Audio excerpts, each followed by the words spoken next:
తండ్రి 24వ అధ్యాయం నేను చదువుతాను. ఆదికాండం 24వ అధ్యాయం 67వ వచనంలో ఈ మాట ఉన్నది. ఆదికాండము 24వ అధ్యాయం 67వ వచనం. ఇస్సాకు తల్లి అయిన శారా గుడారంలోనికి ఆమెను తీసుకొని పోయాను. అతడు రిబ్కాను పరిగ్రహింపగా ఆమె అతనికి భార్య ఆయను. అతడు ఆమెను ప్రేమించెను.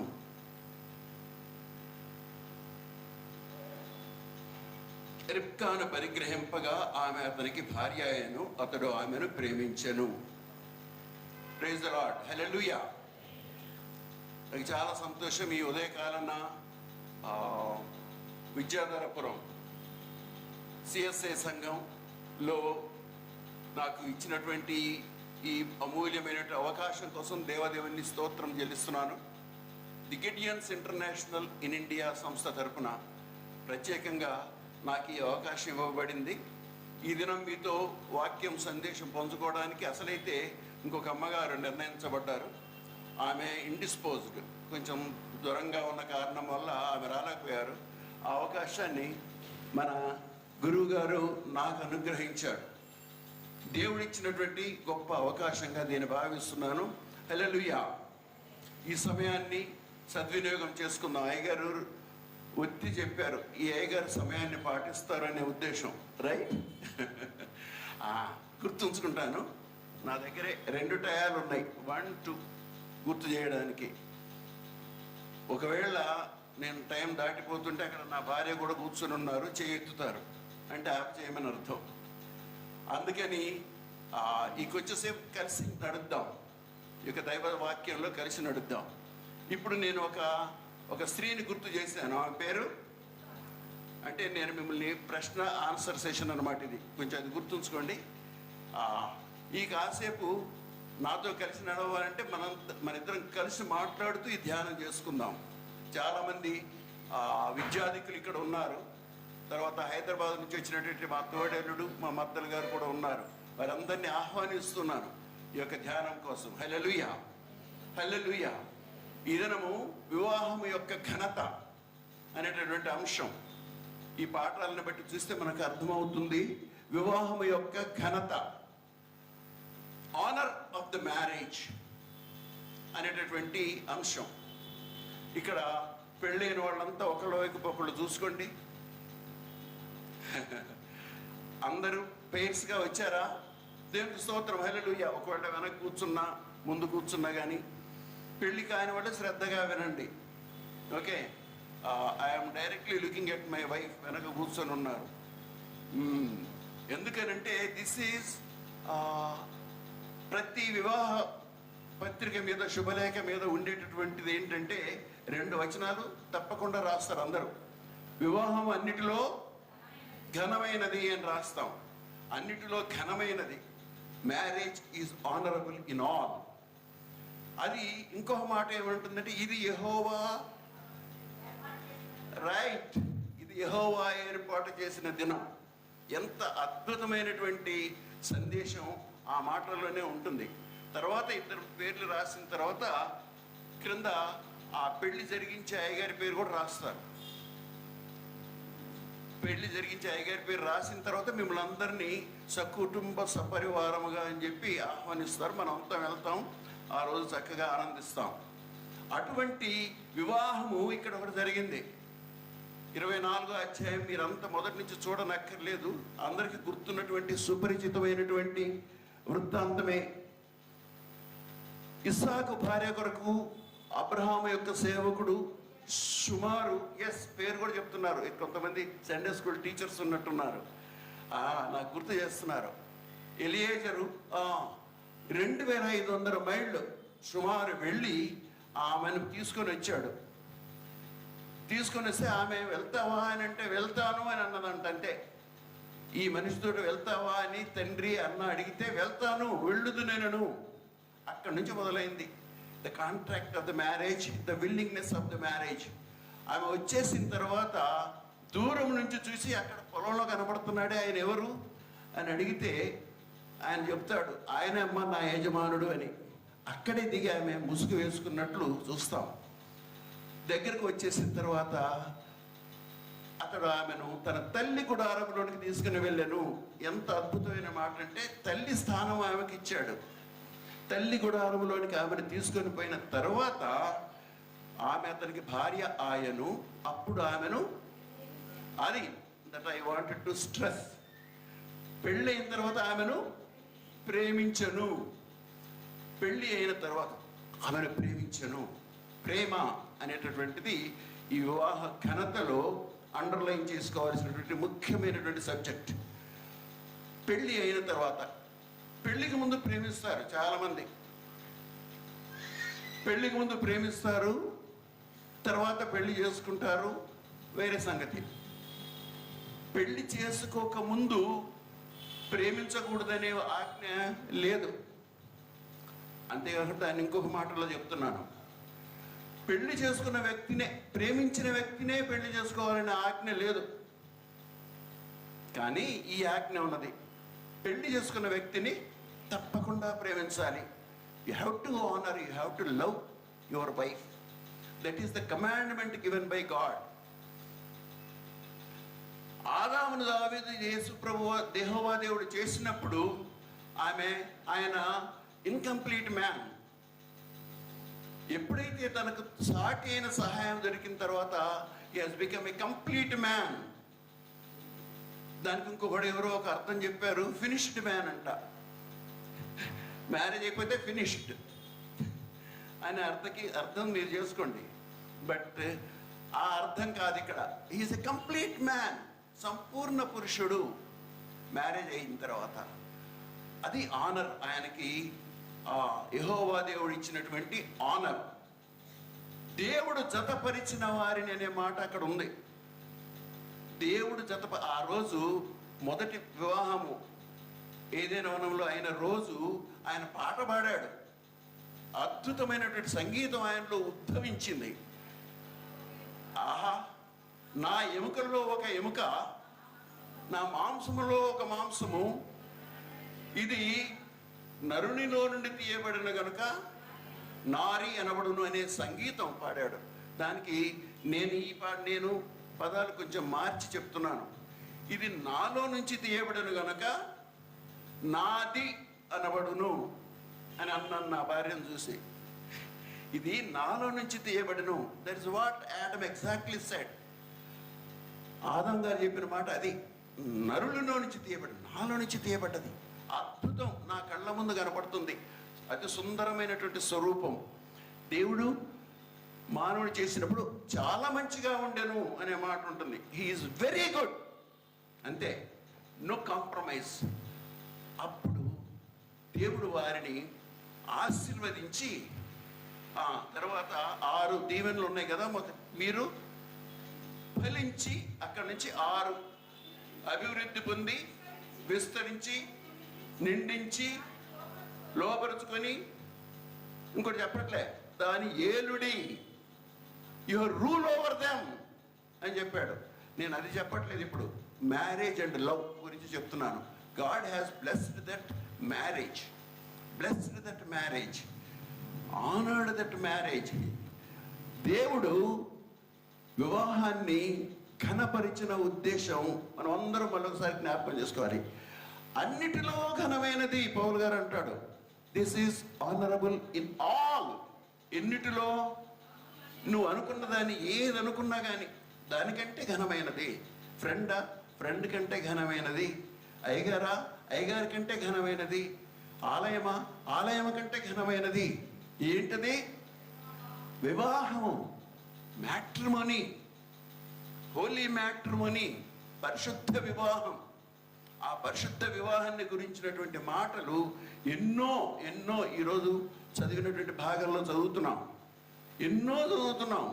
వాటిలో త్వరగా కొన్ని మాత్రమే నేను నాకున్న సమయాన్ని ఉపయోగించుకొని కొన్ని మీ ముందు చదివి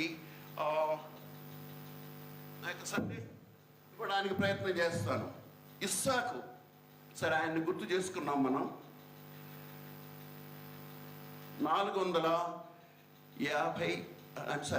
254వ కీర్తన ఒకళ్ళు నేను ముందు సాయి గారికి అది పాడిద్దామని అనుకున్నాను. ఈ సంఘపు పునాది అనే కీర్తన ఉన్నది. అందులో ఏమి ఉంటుంది అని అంటే ఆ వచనం, కోరుచు రక్తమిచ్చి కొననే కన్యనే అనే మాట ఉంది. ఫ్రమ్ హెవెన్, పై నుండి వచ్చి యేసు. పాడగలరా? తీయండి 254. ఈ సంఘ కాదు, అది కదా 264. Okay please. ఈ సంఘపు పునాది క్రీస్తే సాధీషుడే, దక్కించే యేసుని వాక్కాపుల్ రెట్టించే, పై నుండి వచ్చి యేసు పెళ్ళాడని మేనే, కోరుచు రక్తమిచ్చి. ఆ మాట అన్నారా మీరు? కోరుచు రక్తమిచ్చి కొనని కన్యనే. అది అద్భుతమైనటువంటి హెవెన్లీ మ్యారేజ్, ఈ సంఘపు పునాది అంటూ సంఘం కొరకు దేవదేవుడు తన స్వరూపాన్ని మానవ రూపంలో వచ్చి సంఘాన్ని తన యొక్క వధువుగా చేసుకుని సంఘం కోసం ఏమిచ్చాడు? రక్తమిచ్చి. He purchased us through his holy blood, precious blood. ఎంత అద్భుతమైనటువంటి భావం ఈ వివాహానికి చట్టపరచబడ్డదో చూడండి. కోరుచు రక్తమిచ్చి కొనని కన్యనే. అది ఆ పరిశుద్ధ వివాహాన్ని గురించి, ఈరోజు ఘనతని గురించి, అందులో what is that honourable in all అనేటటువంటి దాని గురించి మనం ధ్యానిస్తూ ఉంటే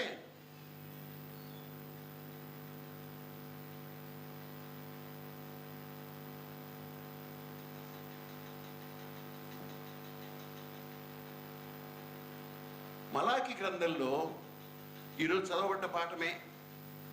అందులో దేవునికి కోపం వచ్చిందంట. ఎందుకు కోపం వచ్చింది? అందులో రాయబడినటువంటి ఈరోజు చదవబడినటువంటి పాఠంలో దేవుడు మహాకోపంతో ఉన్నాడు. ఇది నాకు అసహ్యము అని చెప్తున్నాడు. ఏంటిది? భార్యని పరిత్యజించటం. ఈరోజు రాయబడ్డటువంటి 3 పాఠాల్లో కూడా ఆ విషయం ప్రస్తావించబడింది.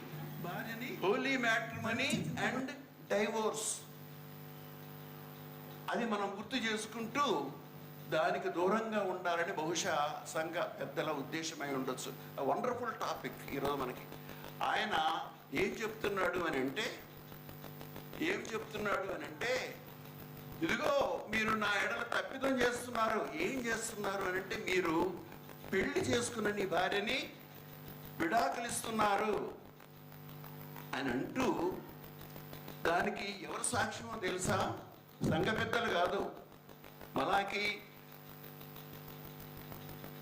3:14 ఎవరుంది? దానికి ఎవరు సాక్షి? యెహోవా సాక్షి.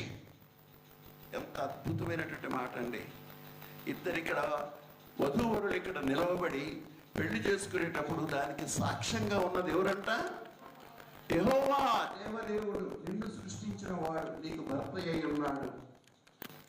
ఆయన అక్కడ సాక్ష్యంగా నిలబడ్డాడు. నేను నా భార్యకి ఆ మంగళసూత్రం కడుతూ ఉంటే అక్కడ నిలబడి ఉన్నది ఎవరు అని అంటే యెహోవా దేవుడు. ఎంత అద్భుతమైనటువంటిది. అది మనం మరొకసారి మననం చేసుకోవాలి, జ్ఞాపకం చేసుకుంటూ దేవుని స్తుతించాలి, ఆ దేవుని ఘనపరచాలి.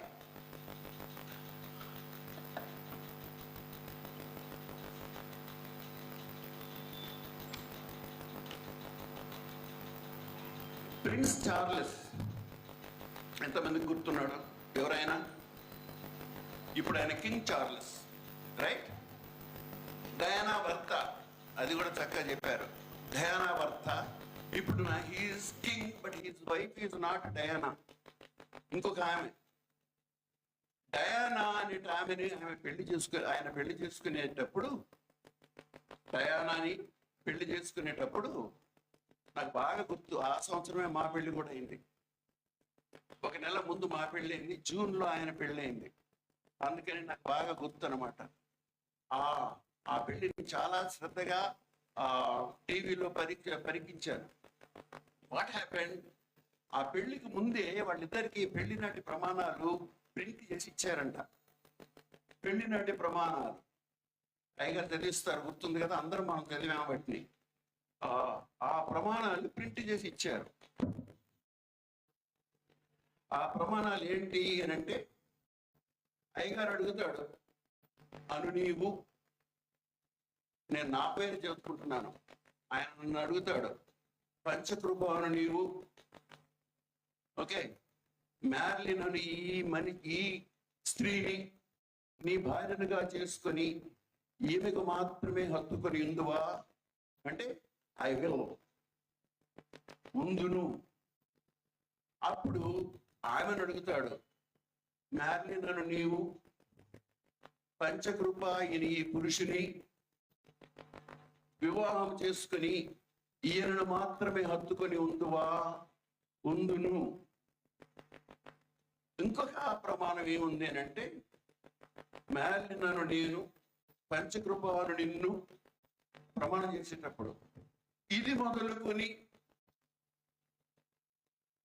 జీవితాంతం వరకు, ఇదివరకున్న మాటలేంటి, చావు మనలను, ఆ మాట తీసేసారు. ఎందుకంటే ఆ చావు అనే మాట బాగోదని సంఘ పెద్దలు ఆ మాట తీసేసి జీవితాంతం వరకు, ఈ జీవితాంతం వరకు దేవుని పరిశుద్ధ నిర్ణయం చొప్పున, this is a commandment covenant.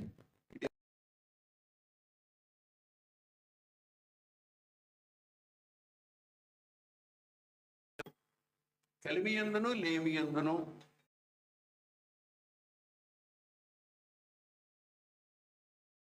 నుంచి తర్వాత ఉండే మాట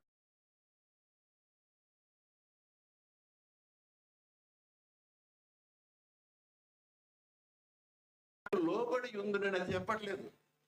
నీకు లోబడి ఉందునని ప్రమాణం చేయించున్నాను అన్నమాట. ఈ పేపర్లు పంపించారు.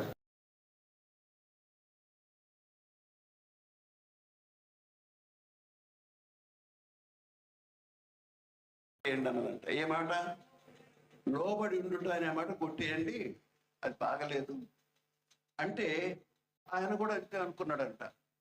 సో ఆ మాట అప్పటి నుంచి ప్రేయర్ బుక్ లో వాళ్ళకి ఎంత అధికారం అండి, బుక్ ఆఫ్ కామన్ ప్రేయర్,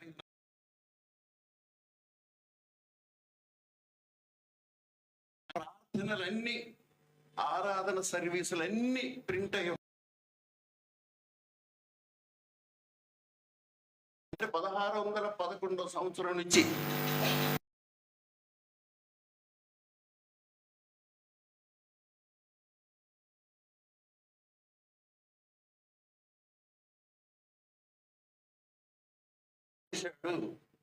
అది ఆ విధంగా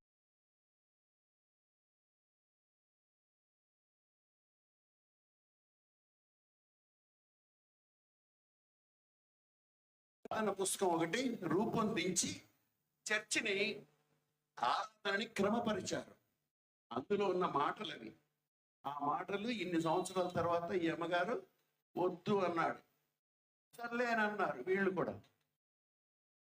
రాజు మాటకి తల వగ్గారు. తల వగ్గిన తర్వాత పరిణామం ఏంటి, వాళ్ళిద్దరు పెళ్లి చేసుకున్నారు. పరిణామం ఏమి జరిగింది, డయనమ్మ గారు ఏమైపోయారు మీకు తెలియదేమో. ఘోరమైనటువంటి మరణం, విచారకరమైన మరణం పొందారు. ఎందుకు, ఆమె తాను ప్రేమించిన వాడితో లేచిపోతుందంట. ఫోటోగ్రాఫర్స్ వెంటబడ్డారు ఫోటోలు తీయడానికి. స్పీడ్గా డ్రైవ్ చేస్తూ వెళ్ళిపోతూ లండన్ వీధుల్లో పెద్ద యాక్సిడెంట్, ఆన్ స్పాట్. శరీరం ఏ భాగం గుర్తుపట్టలేనంతగా చితికిపోయింది. ఆ విధంగా మ్యారేజ్ విచ్ఛిన్నం అయిపోయింది. ఎందుకు, ఈ మాటకి ఆమె ఒప్పుకోలేదని నేను అనుకుంటున్నాను.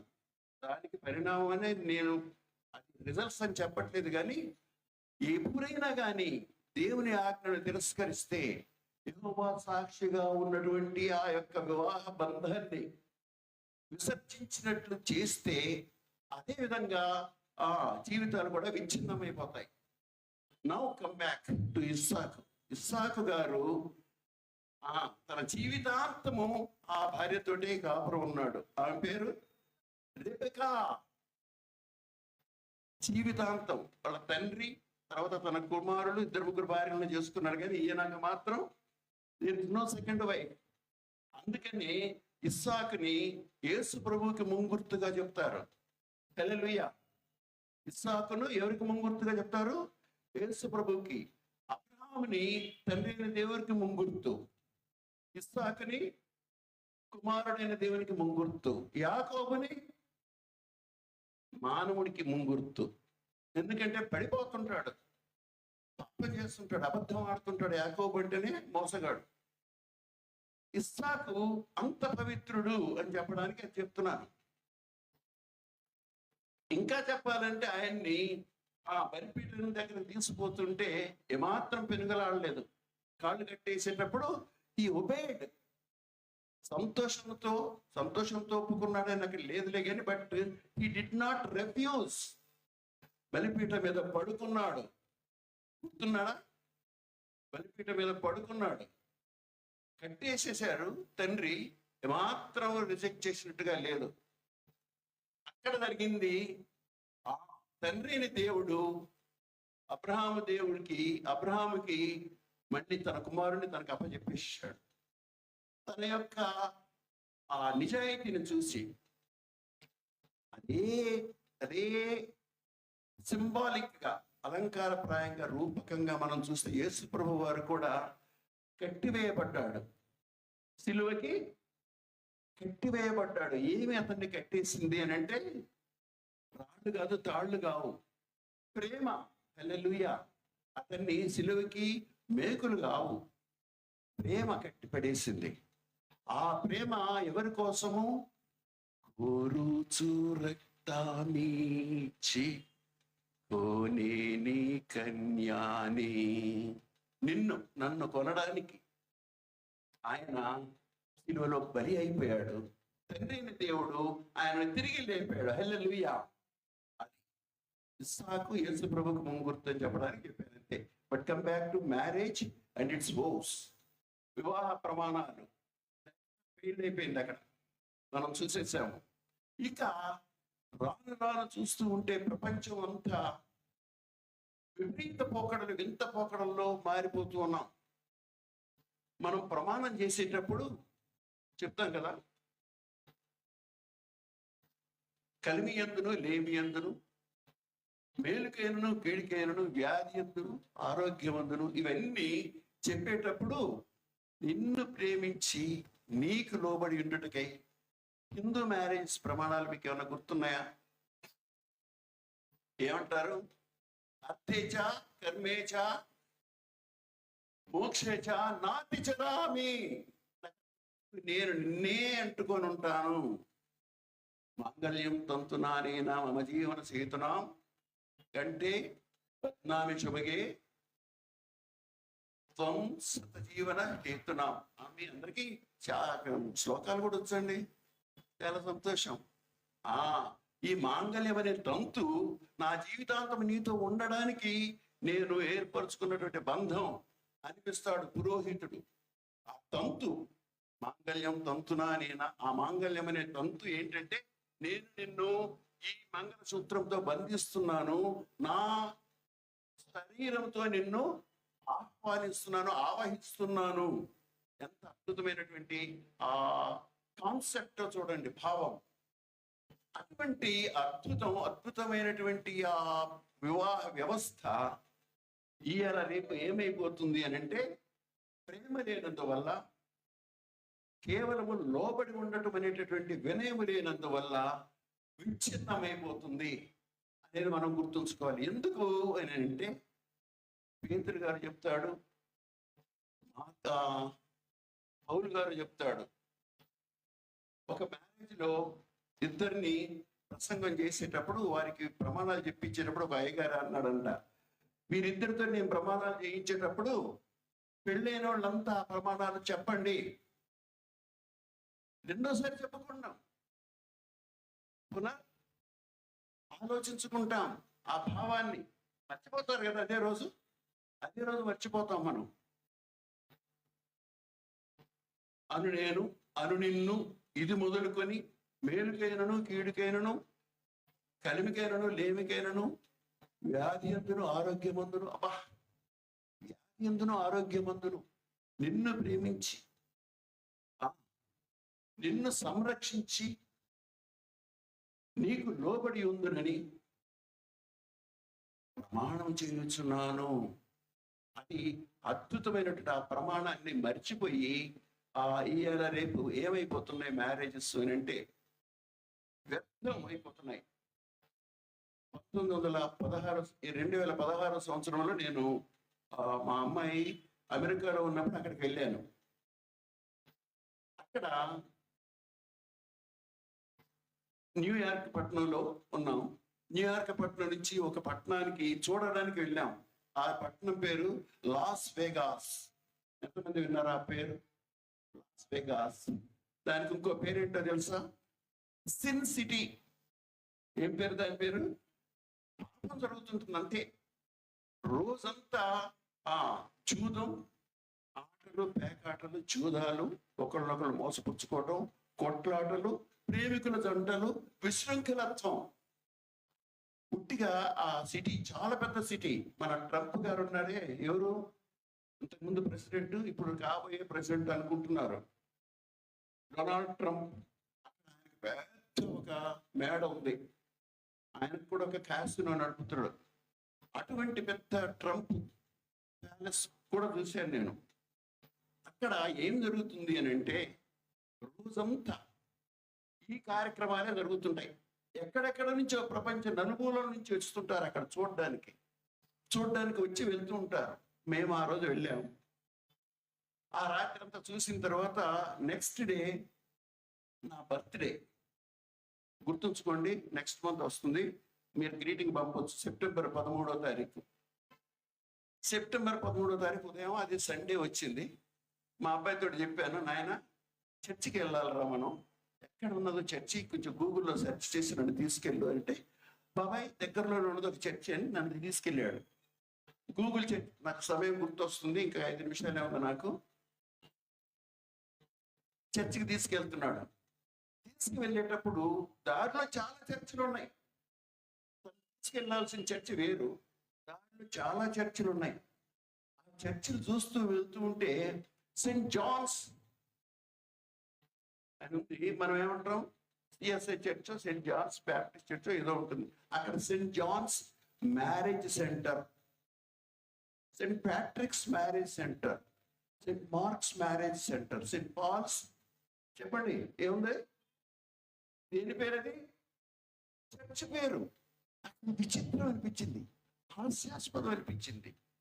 ఏంట్రా అని మావాడిని అడిగితే, చర్చిని పెట్టొచ్చు కదండి. కాదు బాబాయ్, ఎక్కడెక్కడి నుంచో వస్తారే, దేశ నలుమూలల నుంచి వస్తారు, లేకపోతే ప్రపంచ నలుమూల నుంచి ఆ పట్టణాన్ని చూడడానికి వస్తారు.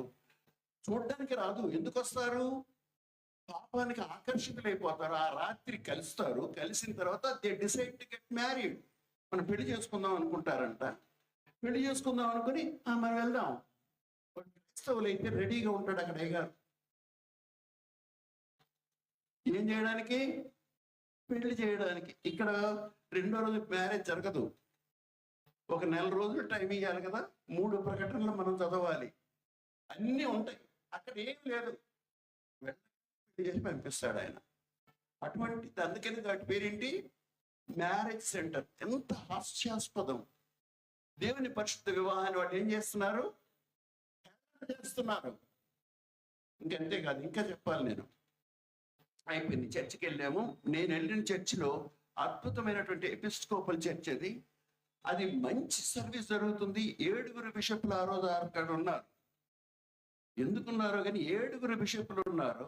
7 బిషప్లు ఆ రోజు అక్కడ కన్ఫర్మేషన్ సర్వీస్ నడుపుతున్నారు. ఏం నడుపుతున్నారు? నిర్ధారణ ఆరాధన. దాదాపు 70-80 మంది యవనస్తులు వచ్చారు. 70-80 మంది యవనస్తులు ఆ రోజు నిర్ధారణ పొందారు. నాకు చాలా సంతోషం అనిపించింది.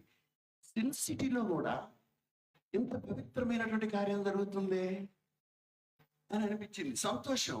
తర్వాత పాస్టర్స్ని అడిగాను, ఆ పిల్లలతోటి మాట్లాడాను, ఇద్దరు ముగ్గురు యవనస్తులు అన్నారంటే, sir I'm rather ashamed to be an American.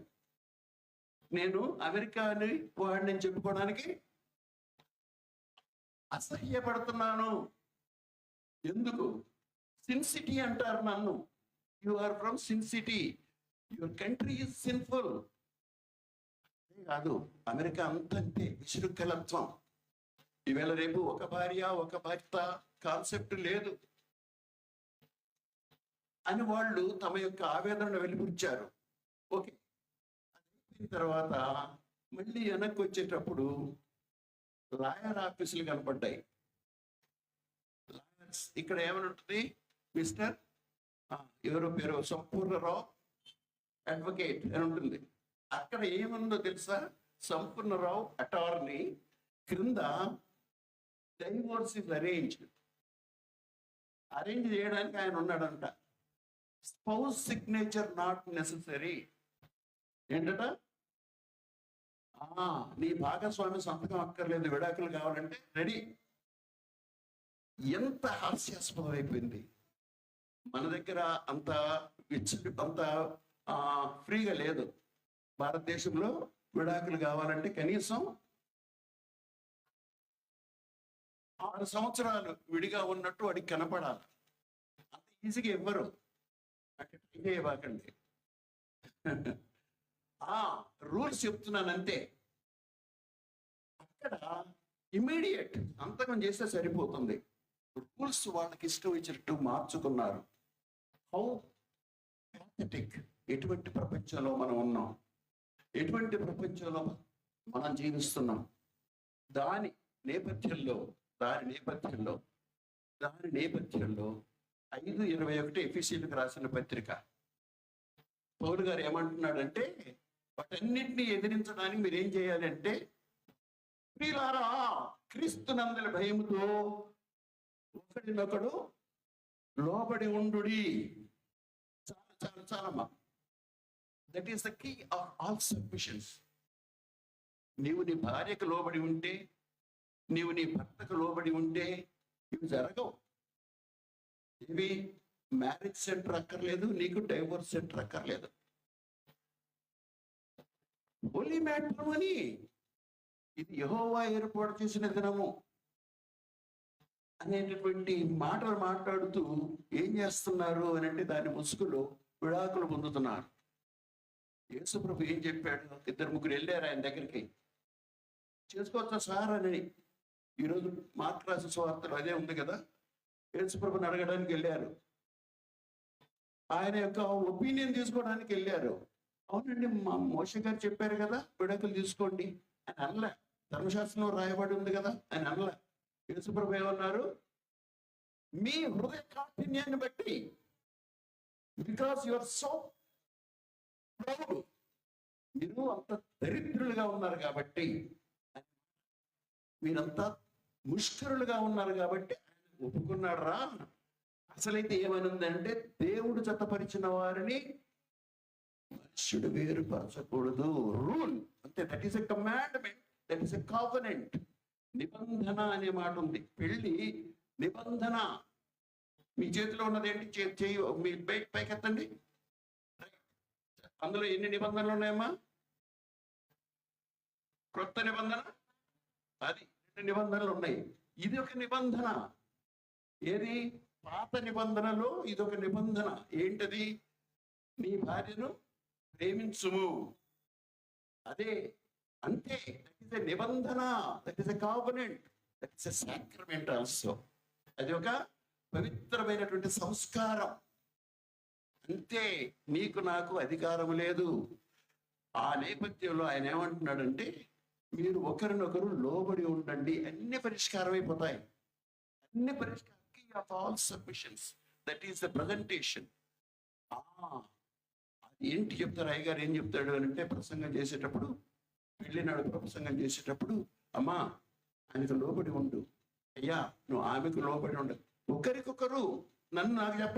నాకు చెప్పలేదు కాదు. 22వ వచనంలో, స్త్రీలారా మీ సొంత ఎవరికి లోబడ్డట్టు? దేవునికి లోబడి ఉన్నట్టు మీ సొంత పురుషులకి లోబడి ఉండండి.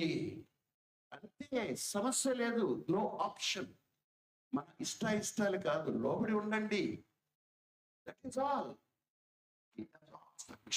పురుషులారా, మీ భార్యలను ప్రేమించండి. 23 అంతేనమ్మా? మీ భార్యలను ప్రేమించండి. ప్రేమించండి, ప్రేమించండి. ఆ ప్రేమ ఎటువంటిది అని అంటే పౌలు గారు 13వ అధ్యాయంలో మనకు చెప్తున్నాడు. కొరింథీయులకు రాసిన పత్రిక 13వ అధ్యాయం, మొదటి కొరింథీయులకు మొదటి పత్రిక 13వ అధ్యాయం.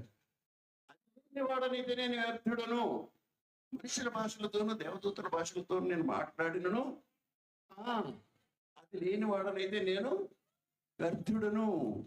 కాల్చబట్టుకు నా శరీరం అప్పగించినను, పేదల పోషణ కొరకు నా ఆస్తి అంతయు ఇచ్చేసినను, అది లేకపోతే నాకు ప్రయోజనం ఏమీ లేదు. ఎంత ప్రవచనములైనను నిరర్ధకములగును, కొండలను పిగిలింపగల పరిపూర్ణ విశ్వాసము గలవాడనైనను. అంత విశ్వాసం ఉన్నది, ప్రార్థన చేస్తే స్వస్థతపరచబడతారు. You don't have that original love. మొదట ఉండిన ప్రేమ నీలో లేదు. లవోదికీయ సంఘానికి ప్రభు చెబుతున్నాడు, ఆ ప్రేమ ఉంటే ఇవన్నీ సమసిపోతాయి అంటూ, ప్రేమ దీర్ఘకాలం సహించడం. అక్కడి నుంచి ఎవరైనా పెద్దగా చదవండి.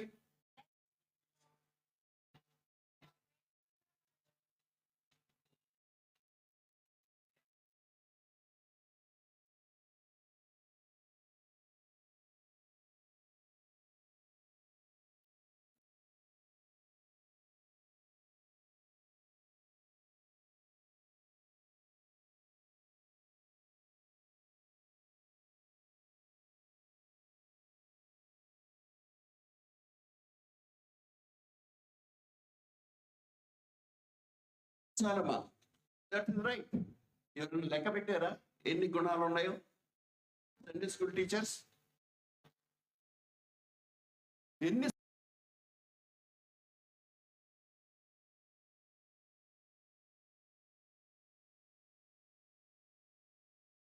16 లెక్క పెట్టండి. ఎన్ని? 16. అద్భుతమైన 16 రకాలైనటువంటి సుగుణాలు, క్వాలిటీస్, వర్చ్యూస్ అందులో ఉన్నాయి. అన్నిటినీ దాల్చును, అన్నిటినీ ఓర్చును, అన్నిటినీ నమ్మును, అన్నిటినీ నిరీక్షించును. అంతకంటే పెద్ద నిర్వచనం ఇంకొకటి బైబిల్లో లేదు. ప్రేమకి అంతకంటే పెద్ద డెఫినేషన్ లేదు.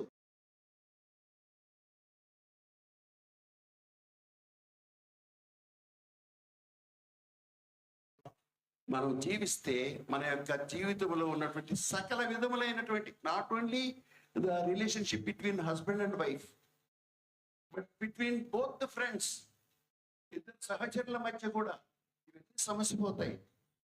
When you love your friend, when you obey, when you honour your friend, when you honour your wife, వివాహం అన్నిటిలో ఘనమైనది. దేవునికి స్తోత్రం కలుగును గాక. ఈ మంచి అవకాశాన్ని దేవుడు నాకు ఇచ్చినందుకు, మీతో కలిసి ఈ అద్భుతమైనటువంటి భావజాలాన్ని పంచుకోవడానికి ఈ దినమున ప్రభు నాకు ఇచ్చిన ఈ అవకాశాన్ని బట్టి దేవునికి స్తోత్రం చెల్లిస్తున్నాను. నాకు అవకాశం